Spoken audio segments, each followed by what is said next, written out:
నమస్తే welcome to our channel నేను మిషాల్ని YCP MLC Duvvada శ్రీనివాస్ని ఆ పార్టీ నుండి సస్పెండ్ చేశారు మాజీ సీఎం జగన్మోహన్ రెడ్డి. అసలు ఎందుకు సస్పెండ్ చేశారు, ఆ తర్వాత దానికి కారణాలు ఏంటి, ఆ పరిణామాలు ఎలా ఉండబోతున్నాయి, తర్వాత ఆయన ఏమన్నా పార్టీలో జాయిన్ అయిపోతున్నారా, ఇలాంటి సందేశాలు చాలా అనుమానాలకు దారితీస్తుంది. అయితే దీని మీద పూర్తిగా విశ్లేషించడానికి మనతో పాటు స్టూడియోలో ఉన్నారు సీనియర్ జర్నలిస్ట్ దుర్గకుమార్ గారు ఉన్నారు. వారిని అడిగి కొన్ని విషయాలు మనం తెలుసుకుందాం. నమస్కారం సార్. నమస్కారం మా శాలిని, మన వీక్షకులు. Sir, YCP MLC Duvvada Srinivas గారిని ఆ పార్టీ నుండి సడన్ గా సస్పెండ్ చేశారు మాజీ సీఎం జగన్మోహన్ రెడ్డి. అసలు ఎందుకు సస్పెండ్ చేశారు సార్, దీని మీద మీ స్పందన ఏంటి? దువ్వాడ శ్రీనివాసు చాలా పాపులర్ పర్సన్ ఉత్తరాంధ్రలోను, అసలు ఉత్తరాంధ్రలోనే కాదు 2 తెలుగు రాష్ట్రాల్లో కూడా ఆయన కొన్ని కుటుంబ వివాదాలలో ఇరుక్కోవటం ద్వారా అది కూడా చాలా సుదీర్ఘకాలం ఆ వివాదాలు కొనసాగినాయి. తర్వాత ఆయన ఈ రీల్స్ తీయటం ఇవన్నీ కూడా ఆయన I think more than 70 years ఉంటాడు. ఆ ఏజ్లో కూడా ఆయన దివ్యల మాధురి అనే ఒక గర్ల్ ఫ్రెండ్తో సహజీవనం చేయటం, దీని మీద ఆయన సొంత భార్య వాణి అభ్యంతరాలు వ్యక్తం చేయటం, నిరసన వ్యక్తం చేయటం, తర్వాత ఆస్తులకు సంబంధించిన గొడవలు కూడా టెక్కల్లో బహిరంగంగా జరిగినాయి. తర్వాత మీడియాల్లో కూడా విస్తృతంగా ప్రచారం జరిగినాయి, సోషల్ మీడియాలో కానీ ఎలక్ట్రానిక్ ప్రింట్ మీడియాల్లో కూడా జరిగింది. తర్వాత దాని మూలాన కూడా ఆయన రాజకీయ మొన్న ఎన్నికల్లో కూడా కొంత ప్రభావం చూపించింది. తర్వాత అవి కొంతకాలం కొనసాగిన తర్వాత ఆయన టెక్కల్లో ఉండే కన్నా హైదరాబాద్ మూవ్ అయిపోతే బెటరు అని దివ్యల మాధురితో కలిసి ఆయన ఇక్కడ బట్టల షాపు, చీరల దుకాణం ఇలాంటివి ఓపెన్ చేశారు. అంటే భారీ లగ్జరీ శారీసే చాలా భారీ ఎత్తున చేశారు.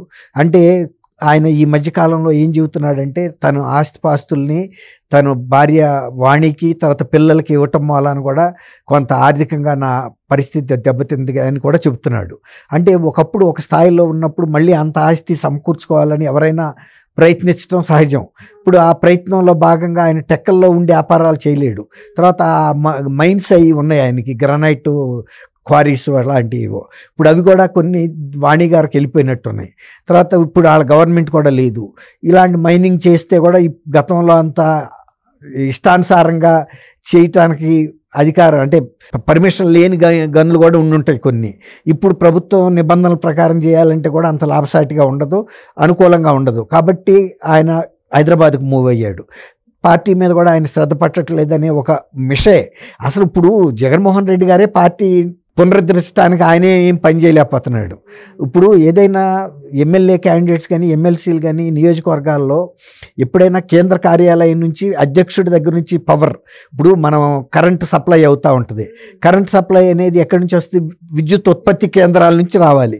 వచ్చిన తర్వాత అది సబ్స్టేషన్లకు వస్తుంది. సబ్స్టేషన్ల నుంచి ఇళ్ళకి లైన్లు వెళ్తాయి. ఇప్పుడు కరెంటు మెయిన్ ఉత్పత్తి కేంద్రం నుంచి సబ్స్టేషన్కి రాకపోతే సబ్స్టేషన్లు షట్ డౌన్ అయిపోతాయి, ఏం పని చేయడానికి ఉండదు. ఇప్పుడు దువ్వాడ శ్రీనివాస్ పరిస్థితి కూడా అదే.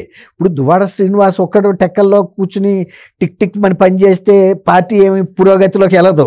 కాబట్టి అసలు సాటి నుంచి పవర్ రావట్లేదు కాబట్టి ఆయన కూడా వెయిట్ అండ్ సీ అన్నట్టు చూస్తున్నాడు. ఈ టైం ఇక్కడ వేస్ట్ చేసుకునే బదులు నేను దువ్వాడ మాధురితో గడిపినట్టు ఉంటుంది, తర్వాత ఈ వివాదాలకి దూరంగా ఉన్నట్టు ఉంటుంది, కొంత మానసిక ప్రశాంతత ఉంటుంది. ఎందుకంటే ఆయన కొంత మానసిక ఒత్తిడికి గురయ్యాడు, తీవ్రమైన ఒత్తిడికి గురయ్యాడు. ఎవరికైనా కూడా కుటుంబంలో నుంచి అలాంటి సంఘటన జరిగినప్పుడు తట్టుకోవటం బహు కష్టం.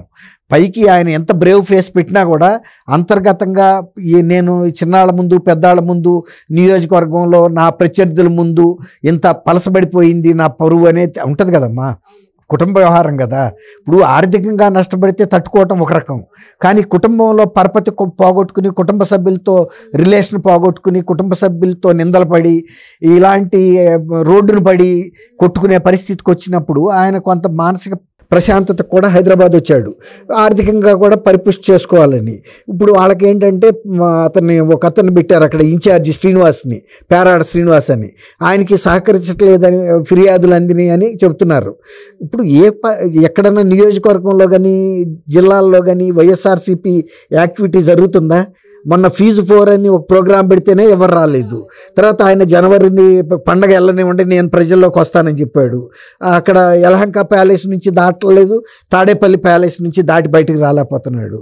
దానికి తోడు విజయసాయి రెడ్డి లాంటి ఒక రైట్ హ్యాండ్ అనుకున్న వ్యక్తే పార్టీలోంచి వెళ్ళిపోతూ మళ్ళీ ఇంకొక పరోక్షంగా ఏం సందేశం ఇచ్చాడంటే జగన్మోహన్ రెడ్డి దాన్ని కోటరీలో బందీగా ఉన్నాడు, అతను ప్రజల సమస్యలు కార్యకర్తలతో సంబంధాలు లేవు, ఇక ఈ పార్టీ బతికి బట్టకట్టదు, జగన్మోహన్ రెడ్డి ముఖ్యమంత్రి అవ్వడు, ఇలా తను తప్పులు కూడా తను తెలుసుకునే పరిస్థితిలో లేడు, నాలాంటి నిజాయితీ గల కార్యకర్తనే అవమానాలు పాలు చేస్తే 3 ఏళ్ల నుంచి నేను సహించాను, ఇంకా నాకు సహించే శక్తి ఓపిక లేదు, నేను వెళ్ళిపోతున్నాను, ఎంత నా జీవితమే పణంగా పెట్టి A2గా ఉండాను అన్ని కేసుల్లోనూ, ఇప్పుడు నా పరిస్థితి ఎట్టా ఉంటే మీరేంటి అన్నట్టుగా పరోక్షంగా నాయకుల్ని కార్యకర్తలను కూడా ఆయన అంటే పని చేయకుండా పార్టీలో కొనసాగలేని పరిస్థితి తీసుకొచ్చాడు. ఇలాంటప్పుడు శ్రీనివాస్ కూడా మరి టెక్కల్లో ఉండి ఏం చేయలేక హైదరాబాద్ వచ్చాడు. ఇప్పుడు ఎవడైతే ఎట్టాగు శ్రీనివాస్కి పార్టీలో తనేదో ఇంకా ఉన్నత పదవులకు వెళ్తాను కానీ పార్టీ అక్కడ గెలుస్తాను కానీ ఆశ అతనికి లేదు. ఎందుకంటే అతను అనుభవం లేని వ్యక్తి కాదు, పార్టీలో చిన్న క్యాడర్ నుంచి పెరుగుతూ వచ్చిన వ్యక్తే, క్యాడర్తో మంచి సంబంధాలు కూడా ఉన్నాయి, వ్యక్తిగతంగా ఆయనకు కొన్ని బలహీనతలు ఉంటే ఉండొచ్చు, కానీ పార్టీ పరంగా జగన్మోహన్ రెడ్డి పట్ల విశ్వాసంలో అనుమానించాల్సిన అవసరం లేదు. కానీ ఇవాళ పార్టీ పరిస్థితే బాగాలేదు, ఇక ఇది కోలుకోదని తెలుసుకున్న తర్వాత అతను బయటకు వచ్చాడు. ఇవాళ ఈ సస్పెన్షన్తో శ్రీనివాస్కి జరిగే నష్టమేం లేదు, శ్రీనివాస్ నెత్తిన పాలు పోసినట్టు అయింది. ఇంకా సస్పెండ్ చేయడం ద్వారా ఇంకా మొత్తం టయాన్ని ఆయన తన సొంతానికి ఉపయోగించుకుంటాడు, వ్యాపారానికి ఉపయోగించుకుంటాడు, కొంత మానసికంగా ప్రశాంతంగా ఉంటాడు. ఎట్టాగు ఇన్ఛార్జి అతనికి పేరాడ శ్రీనివాస్ని పెట్టినప్పుడే అతనికి అక్కడ పలుకుబడి లేనట్టే, అంతే కదా. రేపు టికెట్ ఇచ్చినా పేరాడ శ్రీనివాస్కి ఇస్తారు కానీ ఇతనికి ఇస్తారనే ఆశ అయితే లేదు. కాబట్టి దువ్వాడ శ్రీనివాస్కి జరిగే పెద్ద నష్టం అయితే ఉంటుందని అయితే నేను అనుకోవట్లేదు. మన ఇటీవల చూసుకుంటే దువ్వాడ శ్రీనివాస్కి డాక్టర్ రేట్ కూడా ఇచ్చారు సార్, డాక్టర్ రేట్ పట్టా కూడా ఇచ్చారు. అయితే ఈ నేపథ్యంలో ఆయన వేరే అంటే పార్టీలోకి జాయిన్ అవుతారా, అసలు జాయిన్ అవ్వరా ఏంటి సార్ దీన్ని? ఆ డాక్టరేట్ని చూసి ఏ రాజకీయ పార్టీ ఆహ్వానించి అయితే టికెట్ ఇవ్వదు, చేర్చుకోదు. ఎందుకంటే అటువంటి డాక్టరేట్లు నీకు నాకు కూడా వస్తాయి, కొంచెం డబ్బు ఇచ్చేస్తే వాళ్ళకి ఇచ్చేస్తారు అంతే తప్ప అదేమి ఈయన వెళ్ళి పరిశోధనలు చేసి సాధించుకున్నది ఏం లేదు. తర్వాత లేకపోతే ఈయన సామాజిక సేవను గుర్తించి చేసింది లేదు, లేకపోతే దివ్యల మాధురికి చేసిన సేవను చూసి కూడా గుర్తించింది ఏమి ఉండదు. ఇవన్నీ ఎవరి ప్రియురాలకు వాళ్ళు సేవ చేసుకుంటారు, ఎవరి భార్యలకి కుటుంబాలకి వాళ్ళు చేసుకుంటారు. కాబట్టి యూనివర్సిటీలు డాక్టరేట్ అది అసలు ఉనికిలో లేని యూనివర్సిటీ, అది కేవలం డిజిటల్గా ఉన్న యూనివర్సిటీ అంతే తప్ప ఎక్కడ దానికి భవనాలు కానీ ఉనికి కానీ దానికి స్టూడెంట్స్ కానీ ఎవరు లేరు.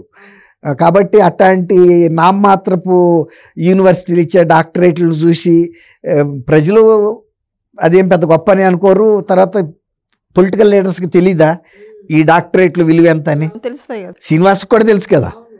కాకపోతే ఏంటంటే ఆయన ఎప్పుడు వార్తల్లో ఉండాలని కోరుకుంటాడు కాబట్టి మాధురి గారితో కలిసి వెళ్ళి అది డాక్టరేట్ అందుకున్నప్పుడు ఇంకొంత ప్రచారం జరిగింది తెలియాలని, అది అంతే.